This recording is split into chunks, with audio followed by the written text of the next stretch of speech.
Ayun, good morning sa inyo. Dito na naman tayo uli sa pagbabaklas ng palita. Mag-iisa tayo ngayon guys. Bali wala yung mga kasama natin. At meron tayo sa dito na iwan si Noel nandun, nagtatali. Ako magbabaklas muna ako kasi kailangan natin mabaklas to. Ito, mga ganitong palochina kasi may tayo ngayon. Pipick upin na marami, kailangan natin ng budget na malaki-laki. Wala kasi tayong puhunan na malaki kaya kailangan natin ng ng budget. Kailangan talaga ng puhunan. Hirap talaga puhunan. Yung puhunan ng problema natin dito guys kasi nangungutang lang tayo ng puhunan, lalo pag yung malalaki na engine natin. Okay lang kung mga pa 20-20, 30 lang. Pag maabot na kasi ng mga 60-70, hindi natin halos kayanin yung yung kapital. Lalo ngayon tulog yung itong kahoy natin, hindi nakakaikot.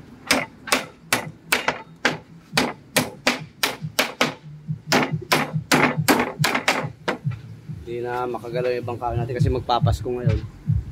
Tulog ngayon ang puhunan ng mga hindi makagalaw.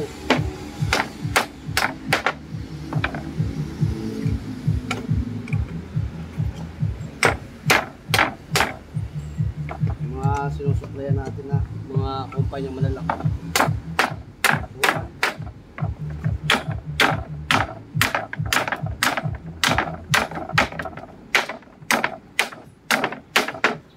Nakakaikot agad dito tayo ng yung pick upin, baklas, tapos mga 3 araw lang deliver. Ang ganda sana.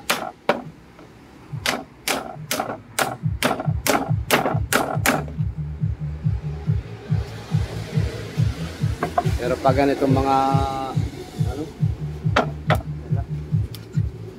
ang kapital lang.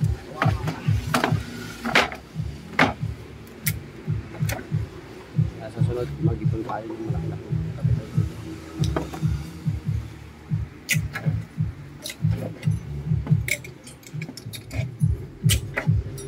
Ito kasi guys yung technique ng pagbaklas.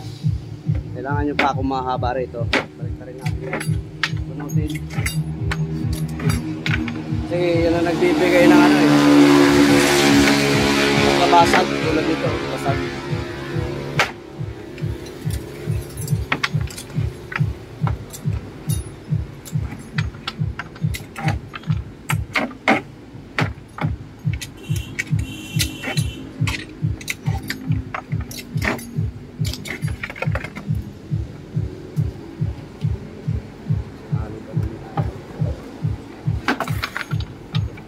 Pag itong mga palochina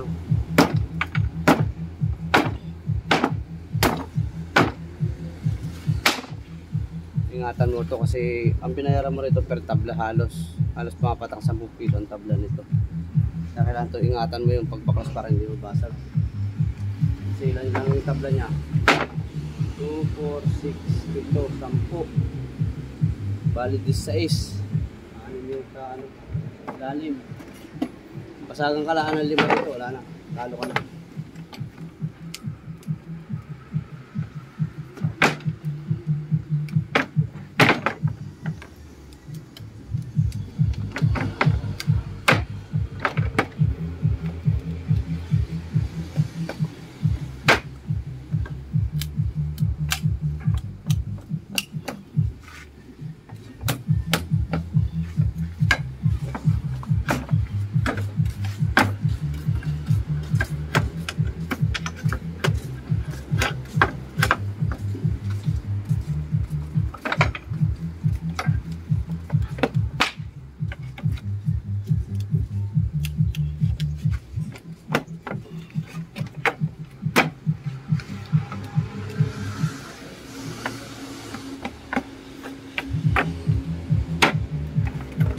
Kailangan uga-ugain natin yung para yung pako unti-unting uunat pa ganun hanggang sa maging diretso siya pa ganun. Pero ito yung mahirap dito yung ganito dito. Talagang hindi yung maiwasan.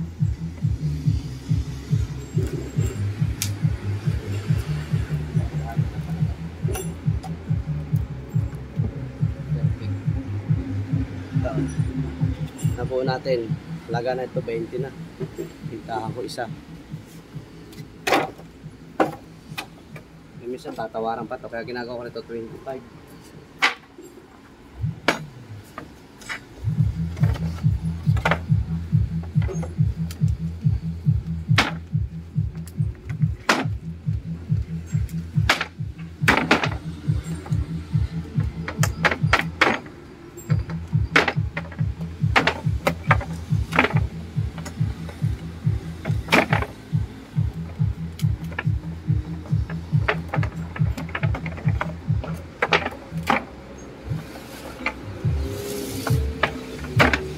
Tapos yung sikwat niya, pag ganito, tayo.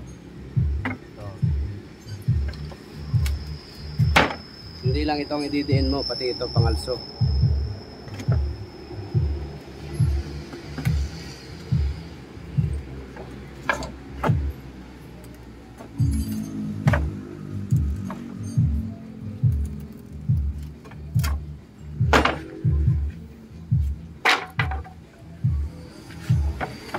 Maganda to kung napiperfect mo yung pagbabaklas. Mas maganda yung kikitain.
Busog ako ng buko. Ito malalamig ay.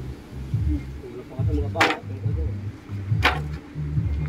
Ito si Commander Robot to. Kandila ka lang. Kandila ka. Ano naglalaro mga bata? O ano? Parang plastic. Kandila na parang bulaklak. Plastic. Ah!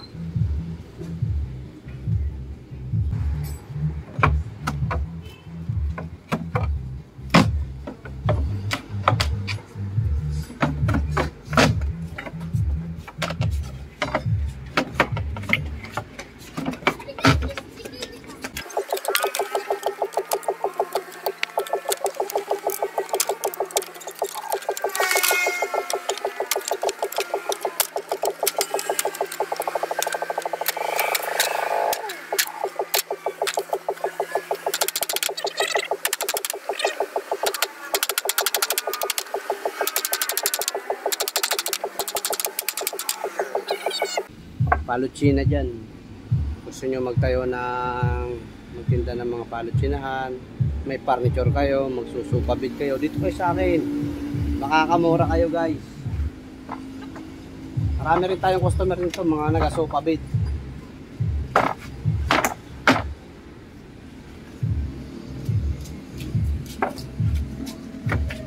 Mura lang kasi bigay ko sa kanila. Kaya kahit malalayo sila, mga taga Antipolo, Cainta, Puguio, Ito na pupuntahan.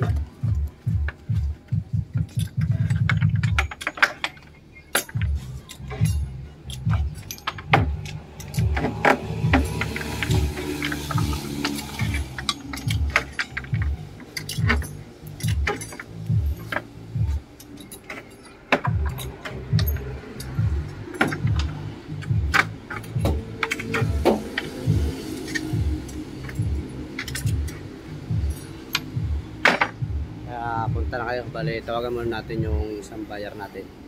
Picture lang natin yung ano, yung kahoy na kukunin niya. Tara, punta natin doon sa loob. Kaso din nyo na makikita kung si alin kahoy yung ano, pakipakita. Sama ko lang sa edit, guys.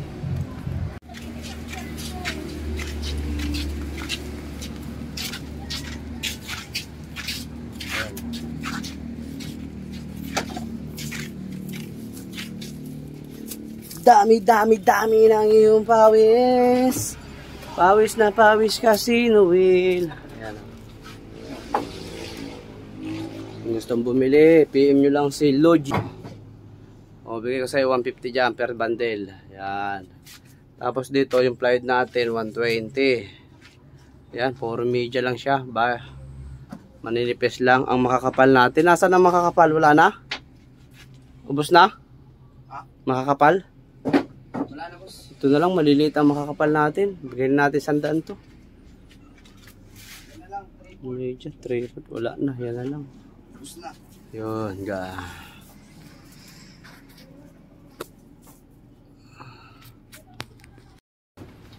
At yun na nga guys, bali meron tayong tinawagan na buyer. Nagsosopa bid siya. Hindi naman tayo sinasagot para makita sana niya yung mga quality ng ating kahoy, kung gaano kagaganda. Ayan. Pakita ko sa inyo guys. Good lumber to lang guys. 150 lang bigayan ko ito. 120 ang haba. May 3 ang lapad. May 4. Dito naman sa Palo China, 200 hanggang sa 350 ang bigayan natin dito. Magaganda rin ito guys. Mga Palo China na to. Mga panahig to. Marami-rami to. May binabaklas pa dun ako. Baka siguro kung maka 100 bundle ako, deliver natin agad to. Para makahakot ulit tayo. Solo lang natin dito. Wala yung isang tao natin, si Sario. Nasa Marinduque pa. Diyan ka muna, Sario. Magpalamig-lamig ka muna. Ilan, 10? Good. Yan nga guys. Ikot-ikot muna tayo.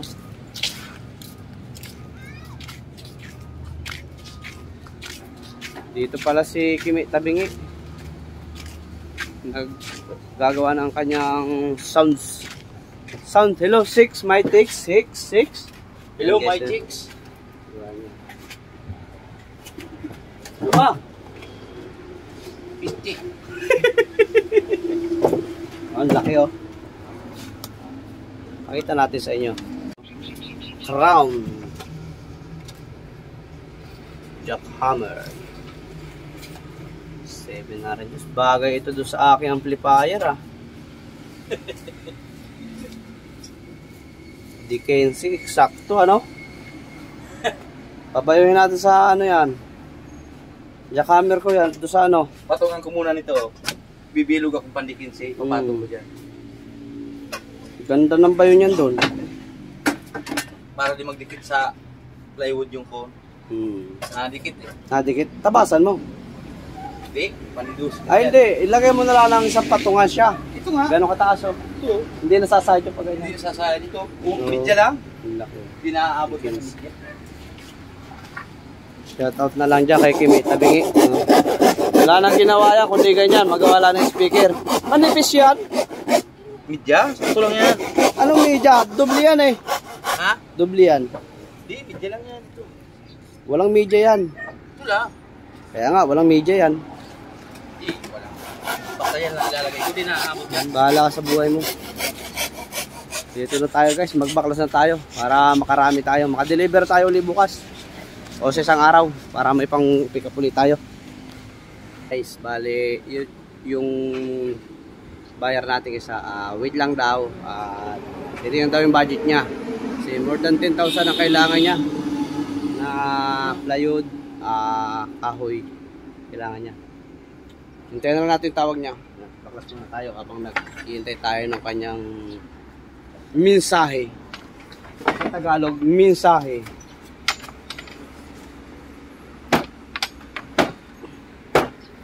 Kaya binabagsak ko ito guys na ganito. Bali ginaganong-ganong ko pa kabilang kanto-kanto para lumuwag yung pako. Yun ang purpose nun. Madali na siya tuklapin.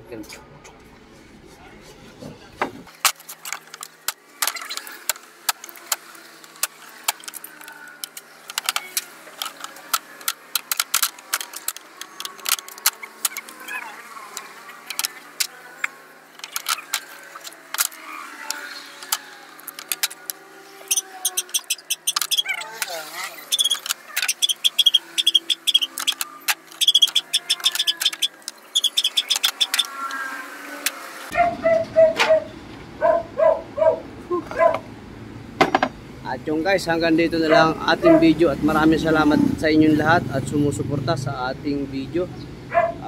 Thank you. Walang sawang suporta sa inyo at ako nagpapasalamat na walang sawa rin pasalamat sa inyo. Yun guys, marami naman tayong gagawin. Bali, hanggang dito na muna. Thank you.